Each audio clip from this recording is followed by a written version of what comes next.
What's up, guys? Welcome back to the UFC arena. We have so much to talk about.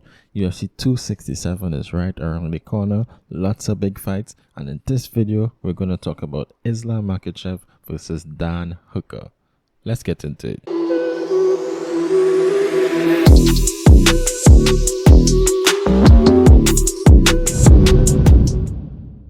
Alright, so Islam Makhachev is supposed to be the next coming of Khabib. They're basically brothers. They're both from Dagestan. They have the same fighting style in a lot of ways, although there are differences. Khabib was a more dominant wrestler than Makhachev is, but Makhachev, I think, is a better striker than Khabib was. But at the end of the day, compared to everyone else, Islam Makhachev is still very dominant in the grappling. So of course, I'd like to say big props to Dan Hooker for even taking this fight on such short notice.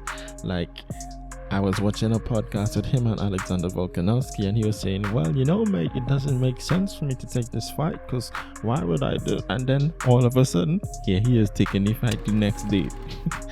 Dan Hooker is crazy, man.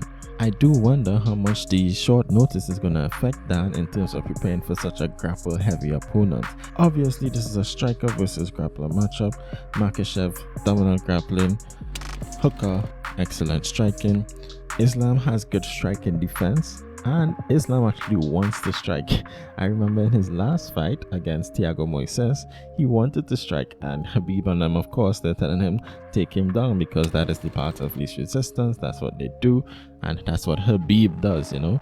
And he would do it, he would listen to his corner, but you could kind of see the complacency in him. Like, he just like, you know, like, oh gosh, I want to strike, like, let me strike now. Like, I'm not afraid to strike. I think I could beat this guy on the feet. So he does have that confidence in himself where if he's on the feet, he's not like one of those guys where he dive in for takedowns because he's scared for his life.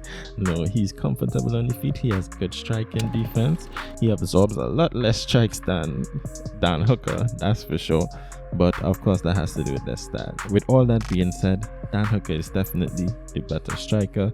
Dan has some great Muay Thai, some good hands, and all around he's just a very good striker. Another thing of note with Dan Hooker is his anti-wrestling techniques. Now, I actually spoke about this before in the video breakdown I did when Hooker was going to fight Chandler, because Chandler is a powerful wrestler, and I was talking about Dan Hooker's knees, Dan Hooker's guillotines and chokes. He is very good at throwing knees, one of the best in the UFC. They just come up out of nowhere. However, with that being said, I do think that the style of wrestling that Islam has kind of saves him a bit from those knees, because both him and Khabib, they don't necessarily just dive for your legs or shoot a double leg takedown just like that. A lot of the time they would get you in the clinch, press you against the fence, and then start going for a takedown. The takedowns come in the clinch or against the fence, not necessarily shooting in open space, which is where knees and uppercuts work best. So what do I think this boils down to?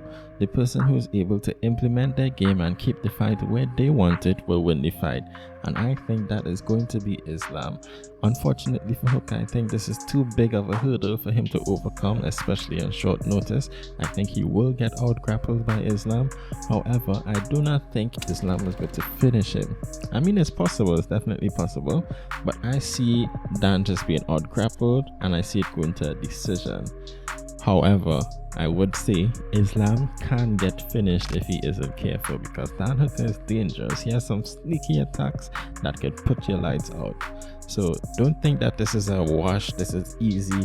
Islam's just gonna go and run over Dan Hooker. I don't think so, but I do think he's gonna win. Anyway, guys, that's the end of this video. If you enjoyed my content, please remember to like, please remember to subscribe, hit that notification bell, leave a comment down below, let me know what you thought. I'm excited for these fights. I'm dropping more videos. I'm gonna drop one on Jan versus Sanhagen, also on the championship fight, of course, Blachowicz versus Teixeira. So I'll see you all in the next one.